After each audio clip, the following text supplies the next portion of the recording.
ಬೇಕು ಅಂದರೆ ಬೆಂಕಿ ಉರಿಯೋ ವಸ್ತು ಇರಬೇಕು, ಅದಕ್ಕೆ ಮದ್ದು ಇರಬೇಕು, ಆಮೇಲೆ ಅದಕ್ಕೆ ಸಪೋರ್ಟಿಂಗ್ ಏನಿರಬೇಕು, ಆಕ್ಸಿಜನ್ ಇರಬೇಕು.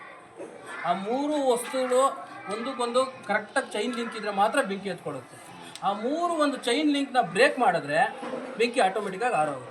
ಆ ಬೆಂಕಿನ ಚೈನ್ ಲಿಂಕ್ನ ಬ್ರೇಕ್ ಮಾಡೋ ಕ್ರಿಯೆನೇ ನಂದಿಸೋದು ಅಂತ ಕರಿತೀವಿ.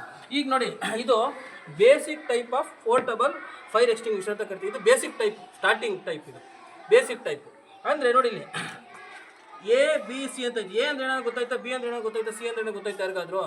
ಈಗ ನೋಡಿ, ಇವಾಗ ನಾವು ಅಡುಗೆ ಮನೆ ಒಳಗೆ ಗೋಣಿಚೀಲ ಉಪಯೋಗಿಸ್ತೀವಿ, ಸೀರೆ ಉಪಯೋಗಿಸ್ತೀವಿ, ಅಕ್ಕಿ ಉಪಯೋಗಿಸ್ತೀವಿ, ಅಂದರೆ ಕಟ್ಟಿಗೆ ಉಪಯೋಗಿಸ್ತೀವಿ. ಅವೆಲ್ಲ ಎ ಟೈಪ್ ಅಂದರೆ ಘನವಸ್ತುಗಳು ಬೆಂಕಿ ಎತ್ಕೊಂಡಾಗ ಒಂದು ಅವಶೇಷ ಅಂತ ಉಳಿಯುತ್ತೆ, ರೆಸಿಡ್ಯೂ ಅಂತ ಕರಿತೀವಿ.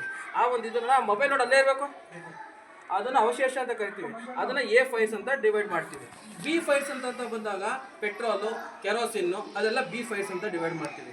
ಸಿ ಫೈರ್ಸ್ ಅಂತ ಬಂದಾಗ ಗ್ಯಾಶಿಯಸ್ಸು, ಆಮೇಲೆ ಎಲೆಕ್ಟ್ರಿಕ್ ಶಾರ್ಟ್ ಸರ್ಕ್ಯೂಟು, ಗ್ಯಾಶಿಯಸ್. ಇವಾಗ ಅಡುಗೆ ಮನೆ ಒಳಗೆ ಕಟ್ಟಿಗೆ ಉಪಯೋಗಿಸ್ತೀವಿ, ಸೀರೆ ಉಪಯೋಗಿಸ್ತೀವಿ, ಗೋಣಿಚೀಲ ಉಪಯೋಗಿಸ್ತೀವಿ, ಅಕ್ಕಿ ಉಪಯೋಗಿಸ್ತೀವಿ.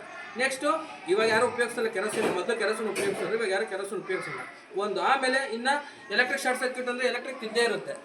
ಆಮೇಲೆ ಗ್ಯಾಸ್